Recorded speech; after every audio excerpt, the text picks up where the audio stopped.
Ang ibig mong sabihin, nakipagkasundo siya sa demonyo. Sa murang edad. Paano niyang nagawa yun? Hindi ba nangangailangan ng matinding kapangyarihan at koneksyon ng pagsasagawa ng ritual sa pakikipagkasundo? Tanong ni Omar. Sa tingin ko naman, hindi pakikipagkasundo ang ginawa ni Marcus. Buong buhay ko siyang kasama. Ni minsan, hindi ko nakitang nagsagawa ng ritual si Marcus. Ewan ko lang kung may alam na ritual ng pakikipagkasundo yan. Tugon ni Luciano. Dahil wala itong natatangdaang ritual na ginawa si Marcus para makuha ang panig ng demonyong gabay. Sa totoo lang, ito ang kinakatakot ko, Luciano. Baka dumating ang panahon na hindi na makontrol ni Marcus ang kanyang gabay at tuluyan siyang lamunin ng kadiliman. Wika ni Omar. Sinisigurado ko sa'yo na hindi mangyayari ang sinasabi mo. Dahil ang aral na nakabalot sa pagkatao ni Marcus ay mula sa Diyos. Tugon ni Luciano. Muling binalikan ng dalawa ang binata upang tignan ng kalagayan. Nakahinga ng maluwag si Luciano dahil unti-unti nang bumubuti ang lagay ni Marcus. Makalipas ang 2 araw, laking gulat ng tauhan ni Omar. Dahil pagpasok nito sa silid na tinutulugan ay wala na ang binata. Dali-dali itong pumunta sa kubo ni Omar at pinaalam ang nangyari. Anong ibig mo sabihin wala na sa silid? Imposible. Mahina pa ang katawan nun. Hindi pa siya pwedeng maglakad-lakad. Wika ni Omar. Dali-dali niyang hinanap ang binata sa paligid ng baryo. Laking pasasalamat nito nang makita si Marcus na nakatayo sa lilim ng malaking puno ng lamyo. Ano bang ginagawa mo dito? Hindi ka pa pwedeng tumayo. Masyadong malakas ang kamandag ng balingayaw na pumasok sa katawan mo. Wika ni Omar habang naglalakad papalapit kay Marcus. Wala na po kayong dapat alalahanin. Maayos na ang pakiramdam ko. Medyo nanghina lang yung tuhod ko pero ayos na. Ilang sandali na lang makakabawi na ako ng lakas. Tugon ni Marcus. Maya-maya ay dumating si Luciano. Hinihingal ito. Sa kadailanang ang buong akala niya ay may kung anong nangyari kay Marcus. Akala ko naman kung ano nang nangyari sa'yo eh. Sa susunod magpaalam ka. Alam mo namang marami nag-aalala sa'yo dito eh. Wika ni Luciano. Ayan ka na naman, Manong eh. Hindi na ako bata kaya huwag kang mag-alala. Wala namang mangyayaring masama sa akin eh. At isa pa, magaling na ako, no? Kagabi kasi, may napanaginipan ako. Dito mismo nangyari yun, no? Sa malaking puno na to. Tugon ng binata. Dito lalong nag-alala si Luciano dahil ang bawat panaginip ng binata ay may kahulugan. Kadalasan ito ay isang pangitain. Sabihin mo sa amin ang panaginip mo, pero hindi dito. Tara, bumalik na muna tayo sa kubo nang makakain ka. Wika ni Luciano. Kaagad namang sumunod ang binata sa sinabi nito. Habang naglalakad, nasa likod ni Marcus si Mang Omar at Luciano. Hindi maiwasang magtanong ni Omar kung bakit gano'n na lang ang pagpapahalaga nito sa panaginip ng binata. Kung hindi mo mamasamain, maaari ko bang malaman kung bakit parang napakahalaga ng panaginip ni Marcos sa'yo? Tanong ni Omar. Ang panaginip ni Marcos ay kadalasang may kahulugan o hindi kaya naman isang propesiya na kadalasan nagkakatotoo. Kakaiba ang kakayahan ng binatang yan. Parang pinaghalong husay ng isang druid at isang manggagamot. May kakayahang makipagtuo sa demonyo at makakita ng hinaharap. Tugon ni Luciano. Ilang sandali pa ay nakarating na sila sa kubo. Habang kumakain, pinaliwanag ni Marcos ang panaginip. Ayon sa binata, nakita nito ang sariling nakatayo sa lilim ng malaking puno habang pinagmamasdan ang paglalaban ng dalawang nilalang. Isang lalaking nakasuot ng pulang damit. May nakataling tela sa noo at mga braso. Kung titignan ay mga talandro. May hawak itong sibat sa kanan at basto naman sa kaliwa. Samantalang ang kalaban nito nakasuot ng puting damit.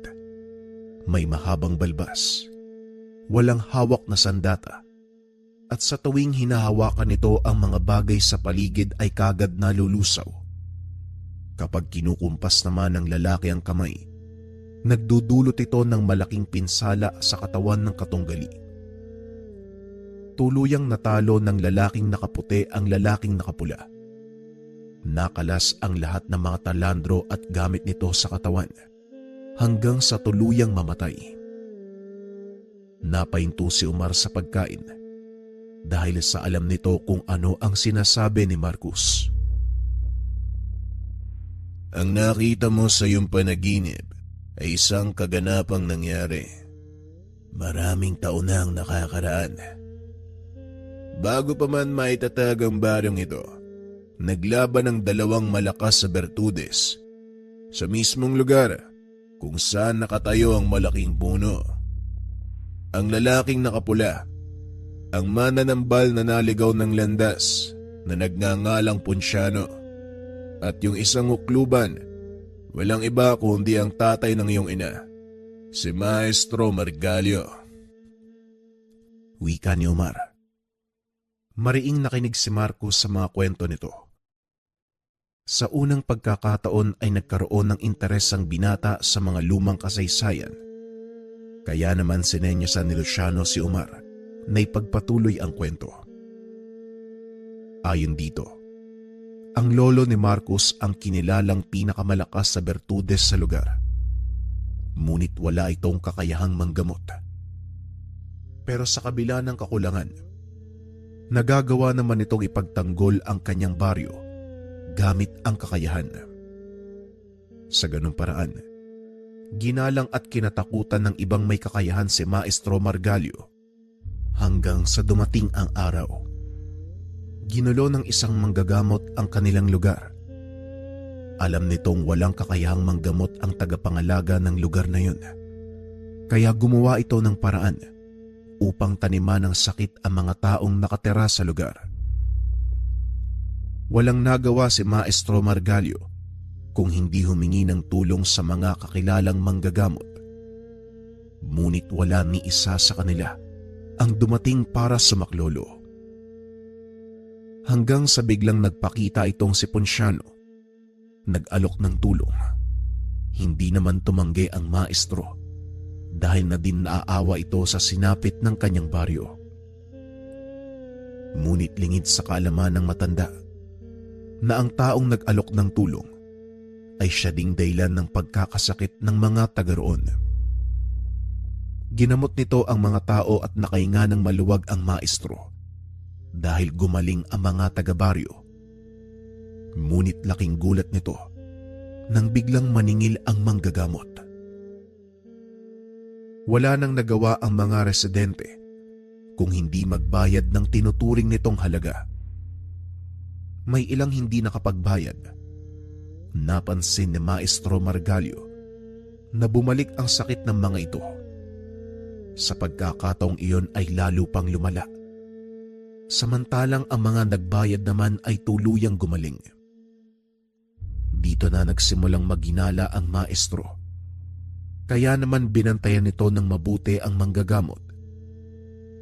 Hindi nga nagkamali ang matanda dahil siya mismo ang nakarinig nang sabihin nito na pinagkakakitaan nila ang mga tao sa baryong iyon. Nagalit ng husto ang matanda. Kinumpronta si Ponciano. Pilit itong pinaalis sa baryo. Ngunit tumutol ang ilan sa mga residente, lalo na ang mga nagawa nitong pagalingin. Bakit kayo nagpapabulag sa maling paniniwala? Pinakitaan lang kayo ng kaunting kabutihan. Naniwala na kayo kagad. Wala kayong alam kung ano ang totoong nangyayari. Sinasabi ko sa inyo na ang taong nagpapagaling sa mga karamdaman ay siya ding nagbibigay ng sakit. Wika ni Maestro Margalyo. Ngunit wala ni isa sa mga tao ang naniwala sa matanda. Mas pinanindigan ng mga tao ang isang manggagamot na noon pa lamang sumulpot sa kanilang baryo. Sa kabila ng ilang ulit na babala ng matanda, hindi pa rin naniwala ang mga taga-baryo. Patuloy na tinangkilik ng mga ito ang ginagawa ni Ponciano. Ngunit isang binata ang naniwala sa matanda. Ang tanging nakaligtas sa sakit na ibinigay ng dayuhang manggagamot.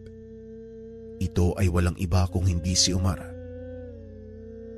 Sa paglipas ng panahon, hinayaan lang ni Maestro Margalyo ang mga taong maging bulag sa pag-asang isang araw. Magigising ang mga ito sa panlilin lang na ginagawa sa kanila ng isang huwad na mananambal. Ngunit habang tumatagal, lalo lang lumalala ang nangyayari. May ilang ding namamatay, lalo na ang walang kakayahang magbayad sa panggagamot. Dito na nagsimulang kumilos si Maestro Margalyo. Nasa 15 taong gulang pa lamang si Omar ng mga sandaling iyon. Nakikita nito ang totoong nangyayari, ngunit wala pang sapat na kakayahan si Omar upang tumulong sa kanya.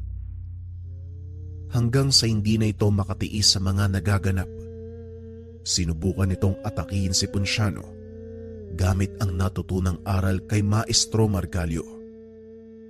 Ngunit dahil mahina pa ang kakayahan ng binata, mabilis itong natonto ni Ponciano at ginantian. Kamuntikang mamatay si Omar dahil sa ginawang pag-atake ng huwad na manggagamot, bagay na nakapagpagalit kay Maestro Margalyo. Wala na itong pakialam sa iisipin ng mga tao. Sinugod nito si Ponciano, walang pagdadalawang isip na pinatay gamit ang kanyang kakayahan sa panghuhuklob. Nalaman nito ng mga taga-baryo at inusig ang maestro. Ngunit pinagtanggol ni Omar ang matanda. Dahil nag-iisa at wala pa sa hustong gulang, walang naniwala sa binata.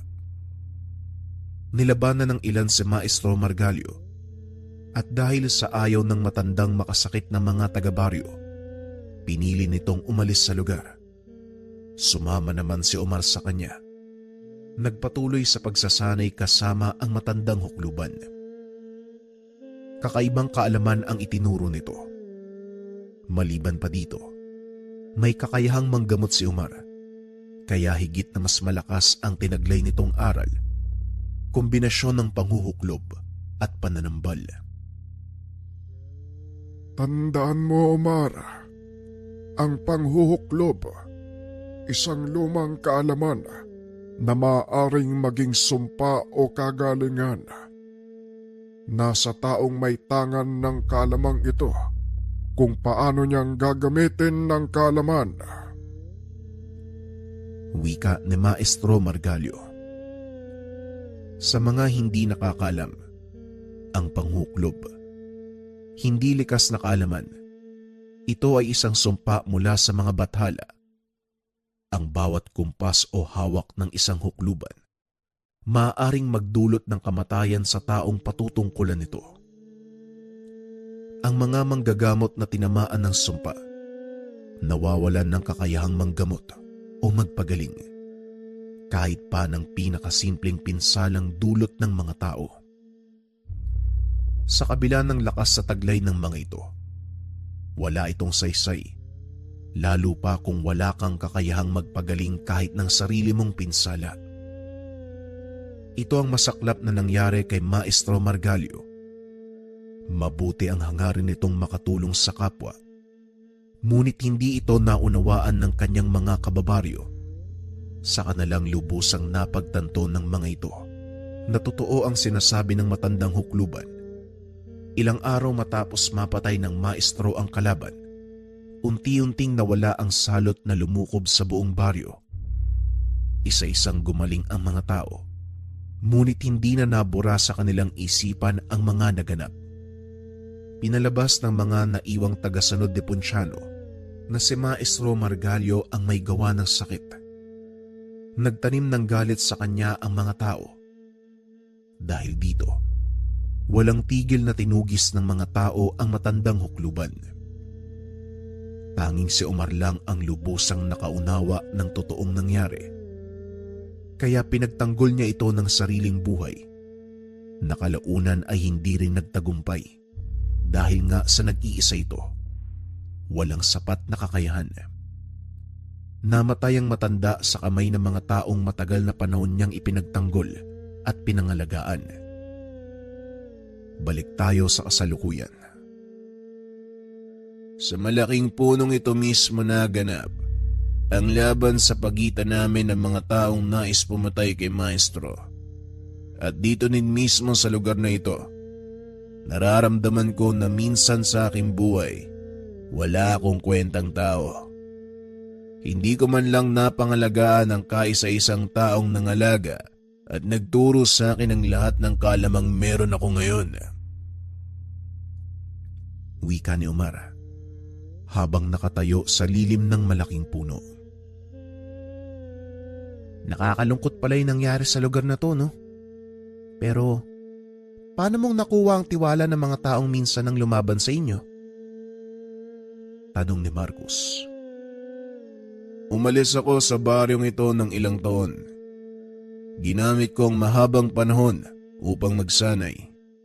Pinaglaanan ko ng mahabang oras ang pagpapalago ng aking kaalaman hanggang sa naging handa na ako sa pagharap sa mga tao. Binalikan ko sila upang usigin sa ginawa nila kay Maestro. Ngunit nang makabalik ako sa lugar na ito, hindi ko inaasahan ang aking daratnan. Tugon ni Omar. Dagdag pa nito, nakita niyang nasa matinding krisis ang baryo. Marami ang nagkakasakit.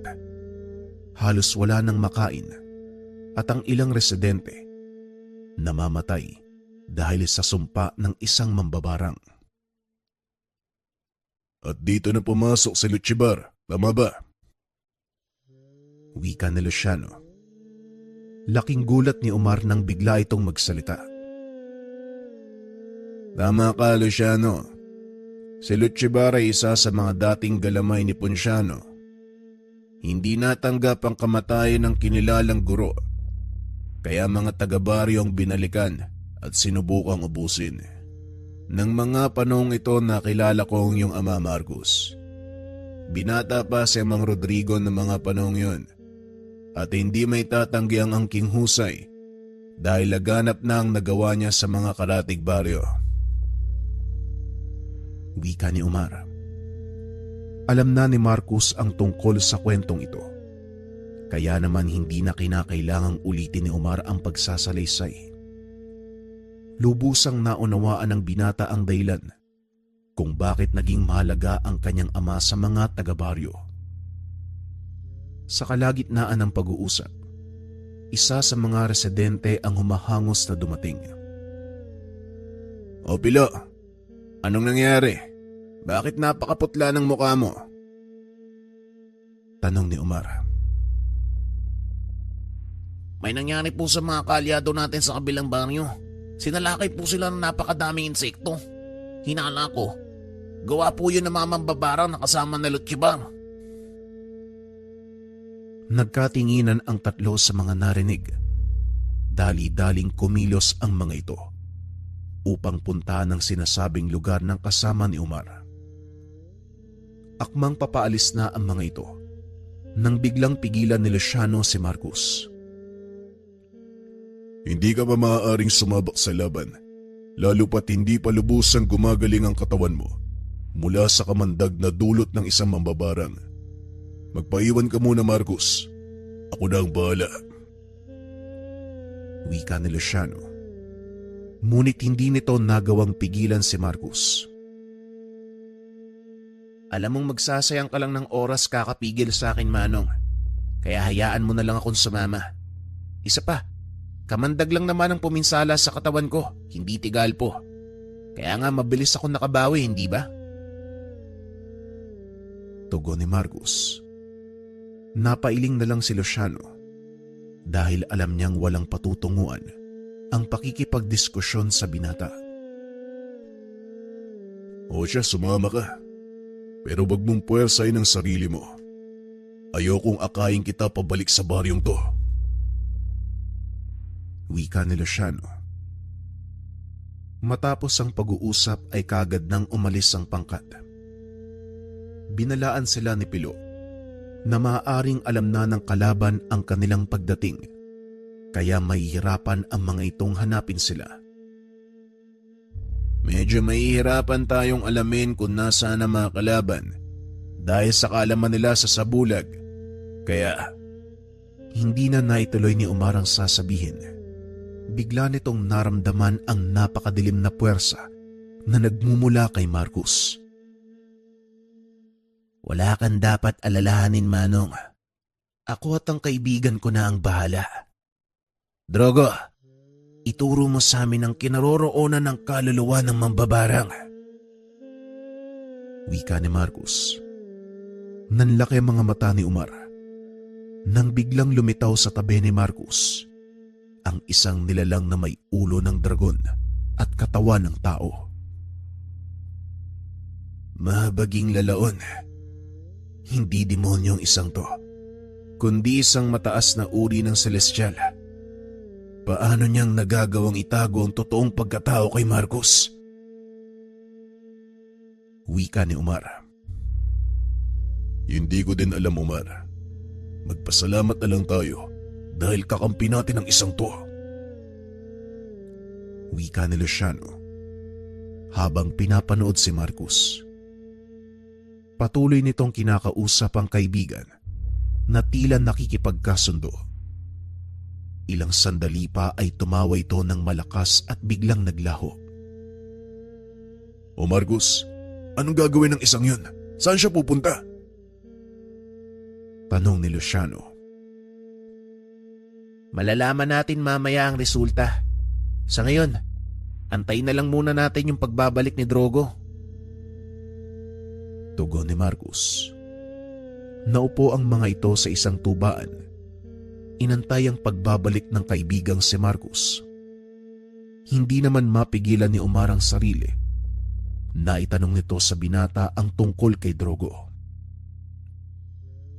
Wag mo sanang masamay ng tanong ko, Marcus.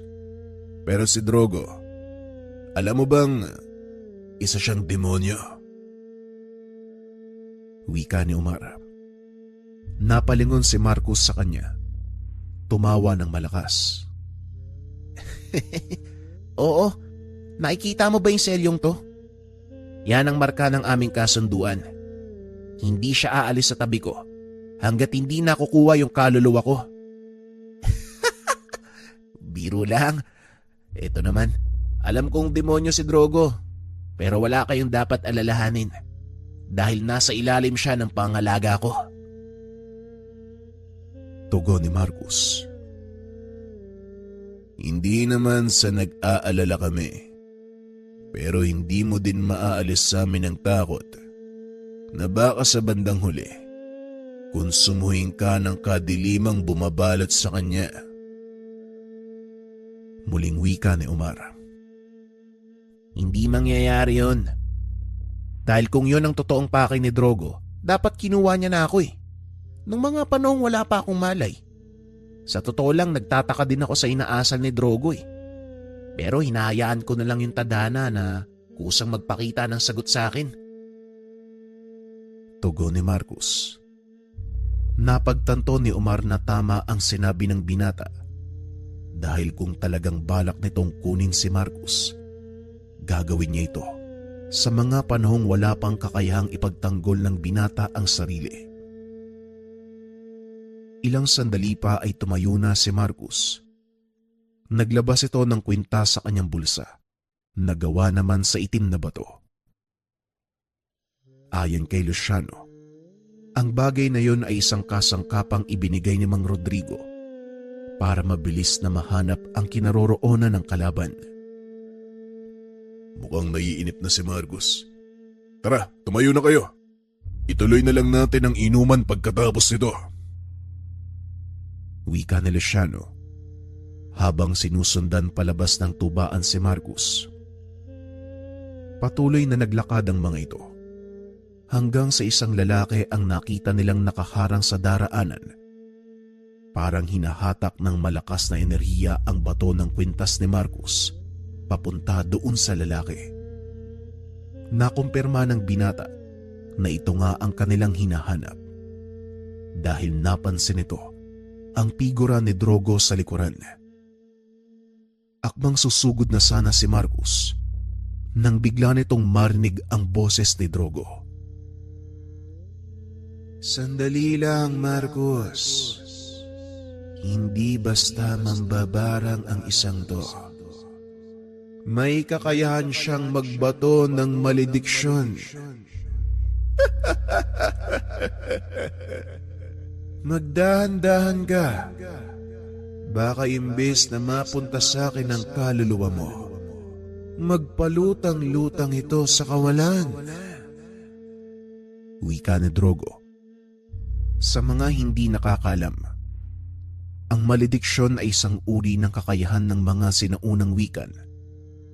Kaya nitong magbigay ng sumpa sa isang tao na hindi gumagamit ng anumang bagay mula sa kanyang biktima sa pamamagitan lamang ng bulong sa hangin. Bigla namang natigilan si Marcos na tila pinag-iisipan ang sinabi ng gabay. Ngunit kagaya dati, wala itong pakialam sa mga mangyayari. Bigla nitong sinugod ang lalaki na labis namang ikinagulat ni Omar. "Marcos! Anak nang, bumalik ka dito! Luciano, wala ka bang gagawin?" Tanong ni Omar. Hayaan mo siya. Panoorin mo lang ang mga mangyayari. Dahil kahit ako, hindi mapipigilan ng taong yan. Tugon ni Luciano.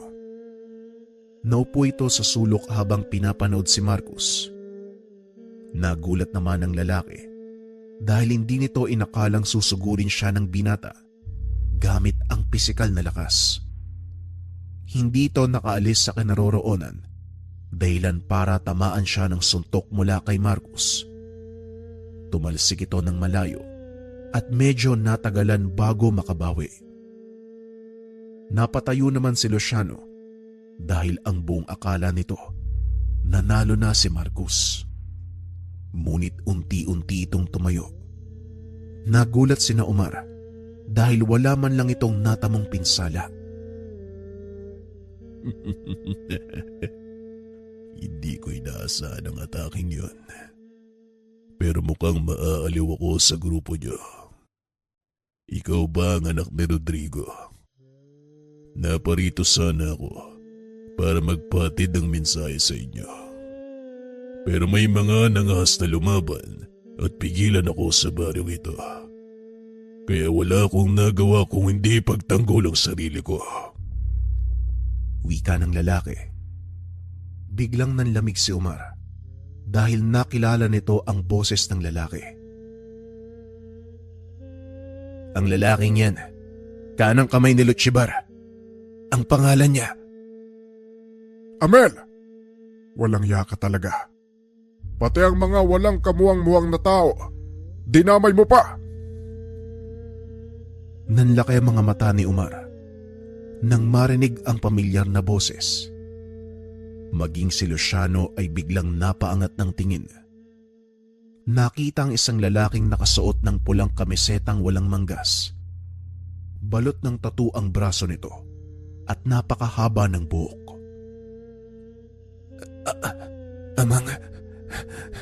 Amang Rodrigo! Wika ni Omar.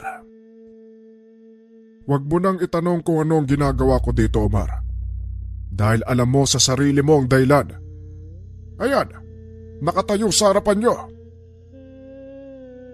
Tugon ni Rodrigo, ang tatay ni Marcos. Bakit ba laging napuputol ang sasabihin ko dito? Masaya ako makita ka, Manong Rodrigo. Pero anong ginagawa mo dito? Tanong ni Omar. Gaya ng sinabi ko, dahil sa taong yan, kung bakit ako nandito. Luciano, anong ginagawa mo? Bakit hinahayaan mo lang na makipaglaban itong si Marcos? Tugon ni Rodrigo. Napakamot naman ng ulo si Luciano. Para namang hindi mo kilala ang anak mo, Amang. Hindi ko mapipigilan ng isang yan. Kung matigas ang ulo mo, mas matigas yung ulo ng anak mo. Pabulong na wika ni Luciano. Ibinaling naman ni Rodrigo ang tingin sa anak na nooy nag-uusal ng dasal na pang-atake. Marcos, tumigil ka ha? Hindi mo kakayanin ang lakas ng taong yan. Napalingon si Marcos. Ngumiti ng nakakaloko. Pwede ba, tanda? Huwag kang makialam. Ang tagal mong nawala tapos ngayon, kung kailan ako nagsasaya, doon mo ko aawatin. Tugon ni Marcos. Sabi ko sa'yo, Manong hindi mo maaawat ang taong yan. Wika ni Luciano. Napailing naman si Rodrigo. Kaagad binato ng dasal na panggapos si Marcos.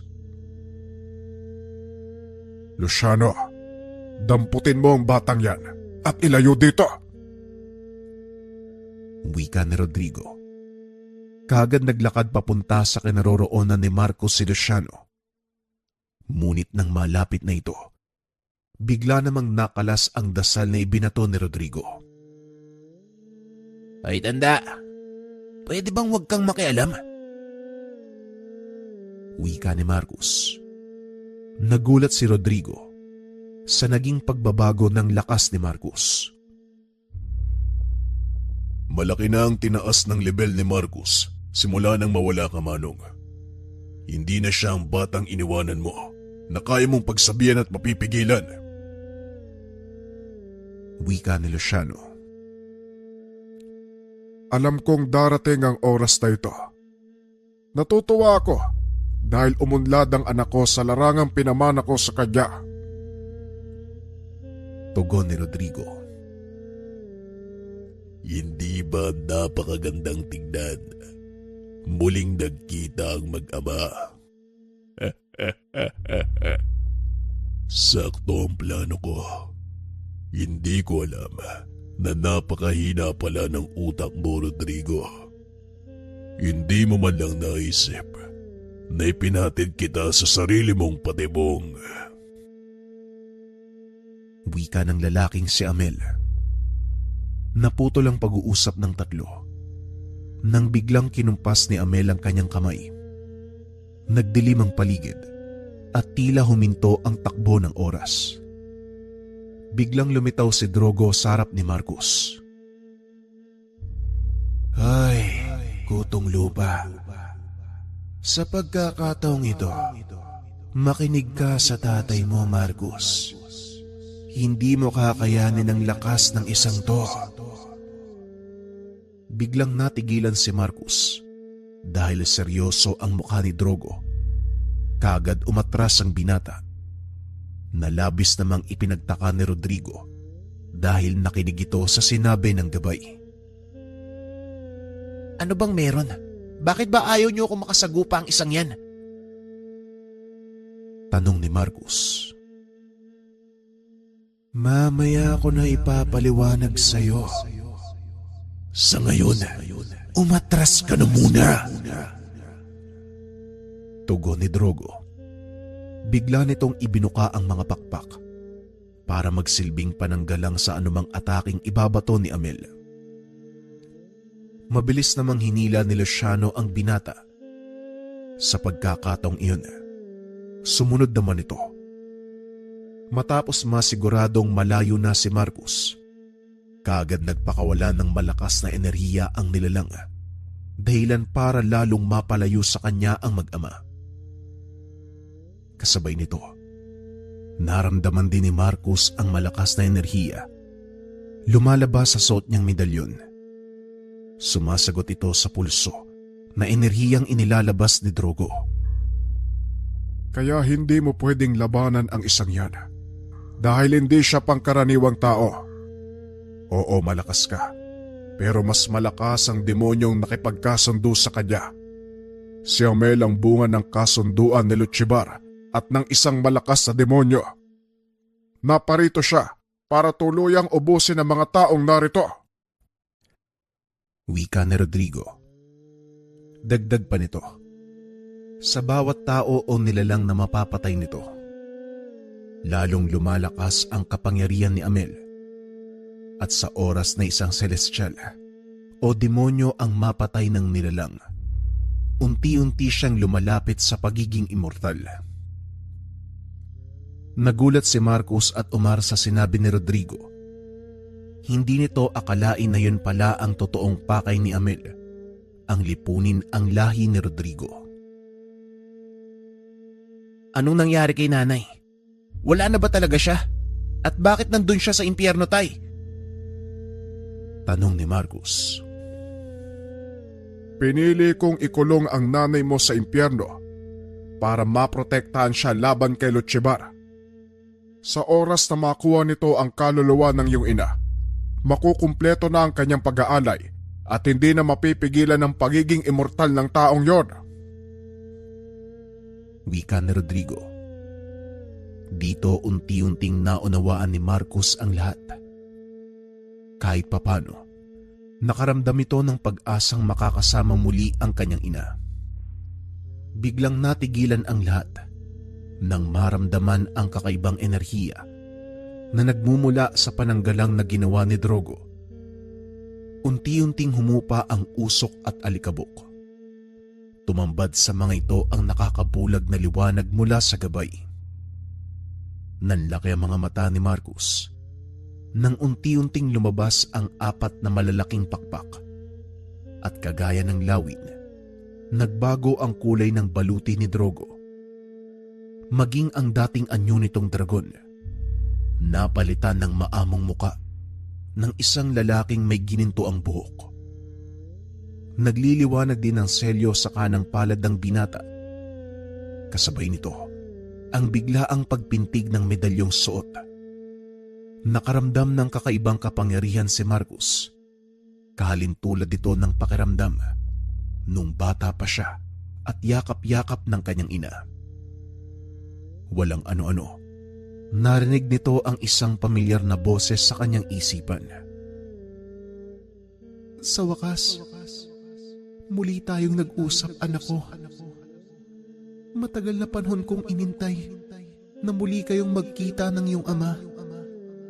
Ito lang ang paraan para mawasak ang selyong nakaharang, para makausap kita sa pamamagitan ng gabay na kinilala mo bilang Drogo. Nagkaroon ako ng pag-asa na muling makabalik sa aking katawan. Napagtanto ni Marcus na ang naririnig, walang iba kung hindi ang boses ng kanyang ina.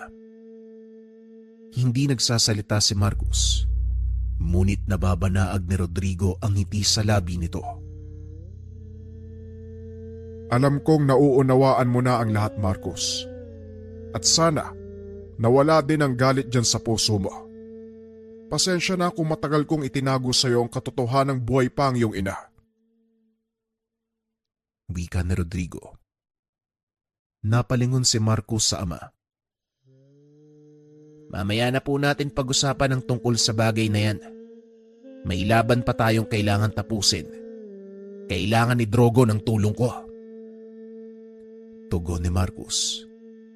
Marami itong naglakad papunta sa gabay at tumayo sa tabi nito.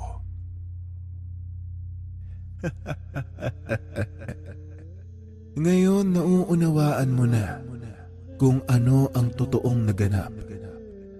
Sana lang hindi ka nagtanim ng galit sa akin ng mga panahong nagkukunwari ako bilang demonyo. Kinakailangang gawin ang bagay na yon para protektahan kayo ng iyong ina. Nga pala, hindi Drogo ang pangalan ko, kung hindi Rafael. Pero gusto ko ang palayaw na binigay mo sa akin. Wika ni Rafael, ang gabay na arkanghel. Ang totoo, may hinala na ako tungkol sa totoo mong pagkakakilanlan. Hindi ko lang makumpirma pero ngayon, malinaw na sa akin ang lahat. Tungkol naman sa hindi mo pagsabi ng katotohanan, nauunawaan ko. Kaya wala kang dapat alalahanin. Maganda ka na. Kailangan pa nating harapin si Amel. Tugon ni Marcus. Kagad inilabas ni Rafael ang kanyang sandata. Ito ay nagbabagang sibat na may 2 talim. Nang mga sandaling iyon, nilabas din ni Amel ang totoo nitong anyo. Isang malaking nilalang na may 4 na kamay. Ang ulo nito ay punong-puno ng sungay. Kulay pula ang balat na tila ba naluto sa matinding apoy. Itinarak ni Rafael ang hawak na sibat sa lupa. Biglang pumaibabaw ang malakas na enerhiya na nagsisilbing pananggalang sa paligid ni Marcus. Kailangan kitang protektahan. Kaya pasensya ka na kung ikukulong kita sa pananggalang. Panoorin mo kung paano kong paparusahan ng isang demonyo. Wika ni Rafael sabay bunot ng kanyang sibat. Tumalon ito pa ibabaw. Inihagis ang sandata sa kalangitan. Pinaglapat ang 2 palad na animoy nagdarasal. Biglang bumulusok pa ibaba ang malakidlat na sibat. Sobrang bilis ng pangyayari. Kaya naman hindi namalayan ni Amel na tumarak na ito sa kanyang katawan. Napagtanto niya lang ang lahat nang maramdamang hindi na siya makagalaw. Anong ginawa mo sa akin? Walang kwentang anghel.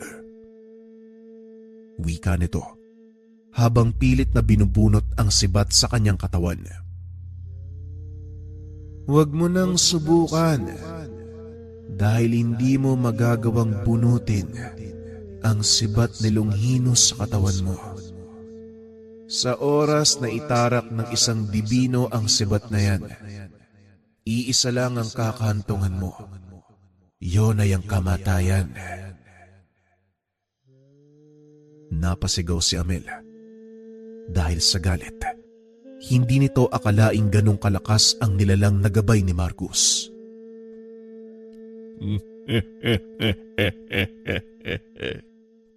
Sa ngayon mananalo ka.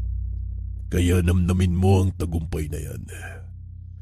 Dahil hindi magtatagal, malalaman ni Lutchibar ang pangyayaring ito. Matutuntun niya ang kinaroroonan ng iyong ina.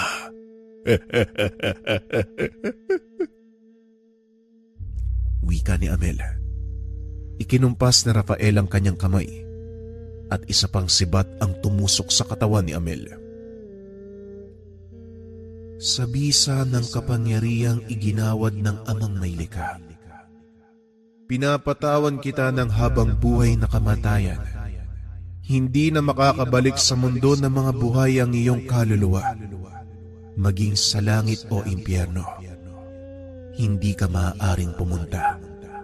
Magpapalutang-lutang ka sa kawalan hanggang sa kusang matunaw. Magaganap ito sa iyo ng paulit-ulit habang nabubuhay ako. Wika ni Rafael. Matapos itong magsalita, kagad nalagutan ng hininga si Amel. Inakala nilang tapos na ang lahat, kaya kampanting naglakad palayo si Marcus. Ngunit nakakailang hakbang pa lang ang mga ito. Bigla na namang nakaramdam ng malakas na bugso ng enerhiya na nagmumula sa kalaban.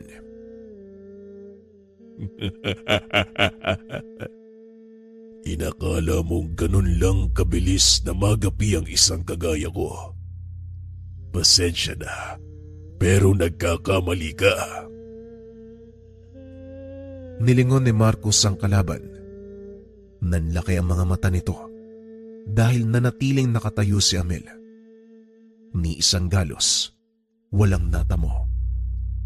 Bagaman kitang-kita kung paanong tumagos ang sibat, nanatili itong buhay at sa pagkakataong iyon, wala na ang katawang demonyo nito.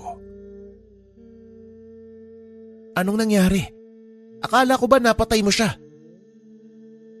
Tanong ni Marcos sa gabay. Oo, nagawa ko ng patayin ang demonyong nasa katawan niya. Pero hindi ang pisikal na katawan. Ang kakayahang taglay ng sibat ni Longinus ay pumatay ng espiritual na katawan, pero hindi ang pisikal. Ito na ang pagkakataon mo na ipakita sa kanya ang iyong lakas. Wika ni Rafael. Kung ganon, matitikman ng taong tuwang parusa na dulot ng medalyon ng 7 arkanghel. Hinawakan ng binata ang medalyon. Nagsimulang mag-usal ng mga dasal. Unti-unting nabubuhay ang mga hawak na gamit. Laking gulat ni Rodrigo at ng ilan sa mga kasama dahil unti-unting naglilitawan ang imahen ng mga nilalang na gawa sa gintong liwanag. 7 gininto ang figura ang lumitaw sa likod ng binata. Nagsama-sama ang mga ito. Pumasok sa katawan ni Marcos. Kakaibang lakas ang naramdaman ng binata ng mga sandaling iyon. Magaan ang pangangatawan. Pakiramdam nito, kaya niyang talunin ang sino mang makakalaban. Ipinaglapit ng binata ang 2 kamay. Nagliwanag ang mga dasal na nakaukit sa kanyang braso. Isang sandata ang lumitaw sa anyong gininto ang liwanag. Wala itong eksaktong anyo, ngunit naaaninag ang figura. Isang espadang gawa sa purong dibinong enerhiya. Mabilis itong hinawakan ni Marcos. Sinugod niya si Amel. Nagsalpukan ang 2. Ngunit naramdaman ng kalaban ang kakaibang lakas ng binata. Alam nito sa sariling katapusan niya na mabibigo siya sa kanyang misyon. Kaya naman nagpa siya itong magpatiwakal at idamay si Marcos. Hindi may tatanggi na wala akong panama sa'yo dahil kakampi mo ang nasa itaas. Kaya idadamay na lang kita sa sasapitin kong kamatayan. Wika ni Amel, sabay yakap sa katawan ni Marcos. Nag-usal ito ng mga dasal. Pamilyar sa binata ang mga ito. Walang iba, kundi ang susi ng dasal ng Metatron. Biglang bumulusok ang malakas na kidlat mula sa kalangitan. Tumama ito sa kinaroroonan ng 2. Napasigaw si Rodrigo sa pag-aakalang katapusan na ng anak. Ngunit nagulat ito dahil hindi niya narinig na sumigaw si Marcos. Ilang sandali pa ang nakalipas ay humupa na ang alikabok at apoy na dulot ng malakas na boltahe ng kidlat. Nanlaki ang mga mata ni Rodrigo nang makita ang anak na nakatayo. Pasensya ka na, Amel. Hindi ko nasabi sa'yo, no? Si Arkanghel Metatron, isa sa 7 arkanghel na nasa loob ng medalyon kong hawak. Kaya walang epekto sa akin ang kidlat. Wika ni Marcos habang pinagmamasdan ang katawan ni Amel na natutupok ng sariling atake. Napangiti naman si Rodrigo dahil nagawa ng anak na mapagtagumpayan ng unang laban sa malakas na kalaban. Binabati kita, Marcos. Nagawa mong manalo laban sa isang demonyo. Pero hindi pa natatapos ang lahat dito. Sa mga sandaling ito, alam na ni Lutchibar ang mga nangyari. Lalo na ang pagkamatay ng isa sa kanyang mga galamay. Wika ni Rodrigo. Alam ko, Tay. Hindi magtatagal mahanap na tayo. Kaya kunin na natin ang pagkakataon na makuha si nanay sa kinaroroonan niya at mailagay sa pangalaga natin. Paniguradong alam na din ni Lutchibar na ikinulong mo siya sa impyerno. Ihanda mo ang sarili mo dahil paniguradong mag-asawang sampal ang ibibigay sa iyo nun. Tugon ni Marcos. Matapos ay pansamantalang nagpaalam ang tatlo kay Omar. Nagbalik ang mga ito sa tahanan ni Rodrigo kung saan nakalagak ang katawan ni Marieta. Pagkarating sa lugar, hindi na nag-aksaya ng panahon ng matanda. Dali-dali nitong tinanggal ang selyo, binuksan ang nicho ng asawa. Nanlaki ang mga mata ni Marcos nang makita ang tila natutulog na katawan ng ina. Ni minsan ay hindi ito nabahiran ng pagkatanda. Nanatili ang itsura nito mula ng huling masilayan. Maaari ko bang mahiram ang medalyon mo, Marcos? Kakailanganin natin yan para muling tawagin ang iyong ina.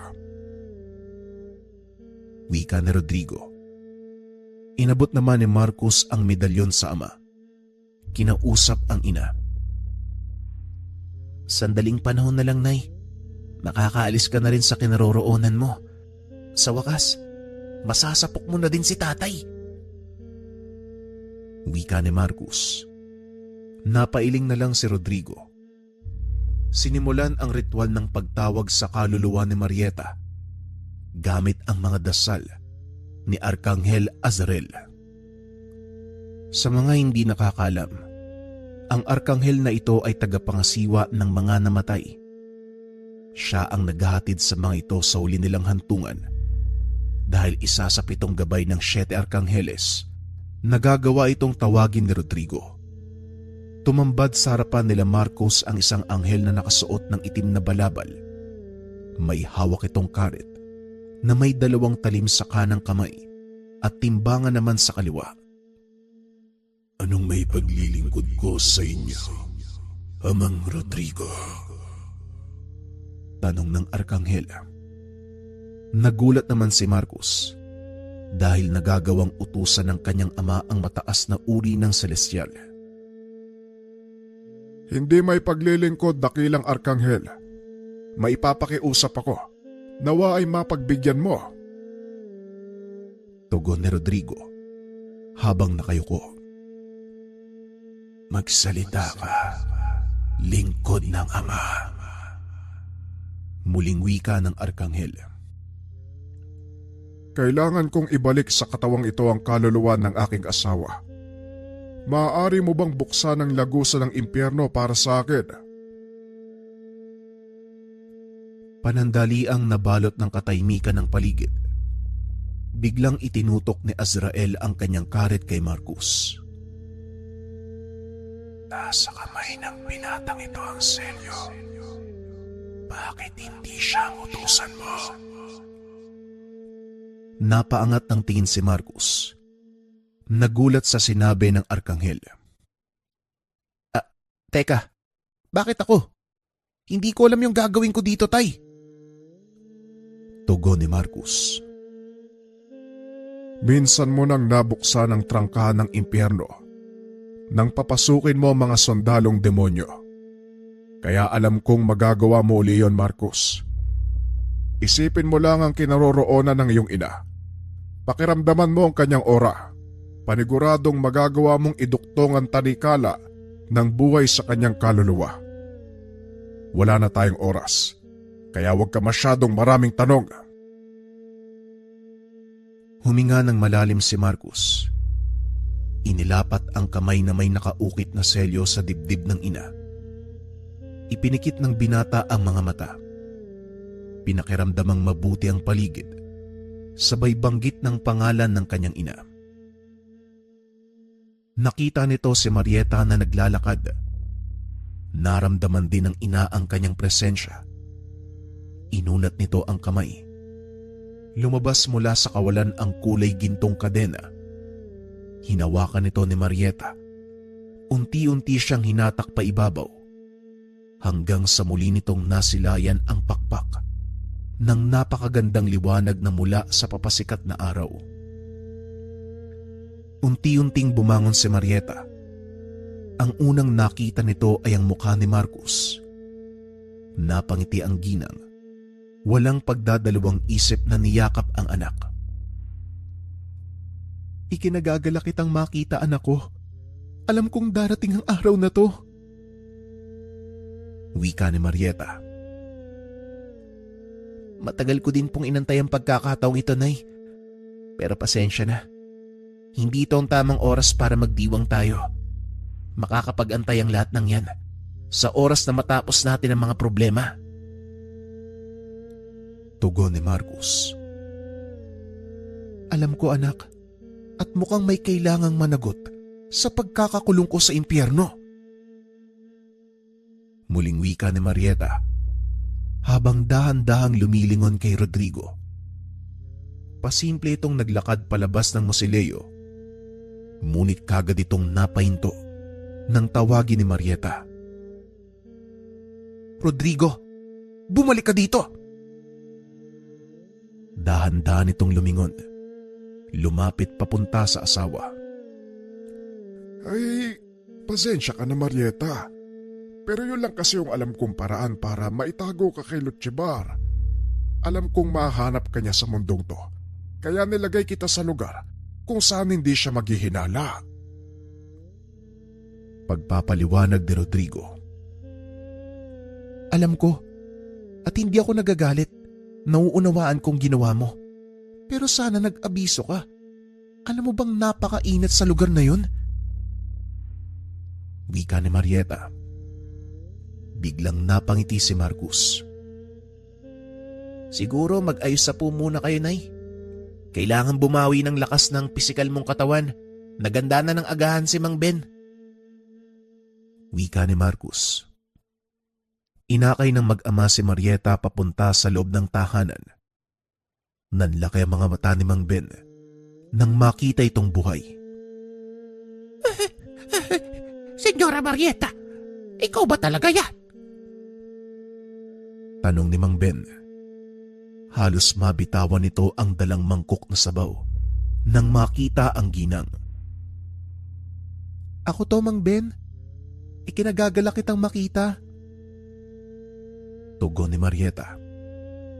Hinimatay ang matanda. Hindi nito lubos akalain na muling makikitang buhay si Marieta. Pinagmamasdan ni Marcus ang ina habang kumakain. Nanlalaki ang mga mata nito dahil parang barakong gutom na gutom si Marieta. Nakataas pa ang paa nito kung kumain habang sarap na sarap sa paghigop ng mainit na sabaw. Anay, dahan-dahan lang po, baka mabulunan kayo eh. Wika ni Marcus. Pasensya ka na, anak. Alam mo namang ilang taon akong nasa impyerno eh. Hindi masarap ang pagkain dun. Kasalanan to ng ibang tao dyan eh. Tugon ni Marieta habang nakatitig kay Rodrigo. Huwag mo nang sisihin si tatay, Nay. Naiintindihan ko naman kung bakit niya ginawa yun eh. Para din po sa iyo yun at para sa nakararami. Wika ni Marcus. Kung hindi ko ginawa yon, ay malamang ubos na tayong lahat. Wala ka nang higuping mainit na laswa. Wika ni Rodrigo. Hindi ko akalaing aabot sa ganitong punto si Lutchibar. Mali talaga ang hinayaan mo siyang mabuhay, Rodrigo. Wika ni Marieta. Alam ko, Marieta, sino ba namang mag-aakala na hahangarin ng taong yon ang maging immortal? Ni Sainagap, hindi ko talaga inaasahan na magkakaganito siya. Wika ni Rodrigo. Wala na tayong magagawa, andyan na yan eh. At isang malaking banta ang taong yon sa kaligtasan ng lahat. Nay, ngayon nandito ka, maipapakilala ko sa'yo. Pag-uusap ng tatlo. Inalabas ni Marcus ang medalyon ng 7 arkanghel. Lumitaw mula sa tabi niya si Drogo. Kumusta, Marieta? Ikinagagala kitang makita. Nagulat si Marcus dahil si Drogo ang lumitaw sa halip na si Rafael. Anak nang, ano bang ginagawa mo dito? Nasa si Rafael. Huwag mong hanapin ang nilalang na yon. Wala yun dito. Makontento ka kung sinong nakikita mo. Wika ni Drogo. Tama si Drogo, anak. Nagpapakita lang si Rafael sa oras na kailangan mo siya. Si Drogo ay isa pang katauhan ng gabay ng medalyon. Ikinagagala kitang makita muli, Drogo. Wika ni Marieta. Bueno, Nay. Dahil nandito na uli kayo, ibabalik ko na po sa inyo yung medalyon nyo. Tugon ni Marcus. Hindi na kailangan, anak. Dahil ikaw na ang bagong nagmamay-ari nito. Pinamana ko yan sa'yo eh. Kaya gamitin mo at ingatan. Wika ng ina. Sa kalagitnaan ng masayang pag-uusap, muling nagsalita si Drogo. Malapit lang sa kinaroroonan natin sa Lutchibar. Alam kong anumang oras, maaari siyang sumugod. Kaya kailangan mong bumawi ng lakas, Marcus. Masyado mong nagamit ang enerhiya mo nung nakaraang labanan.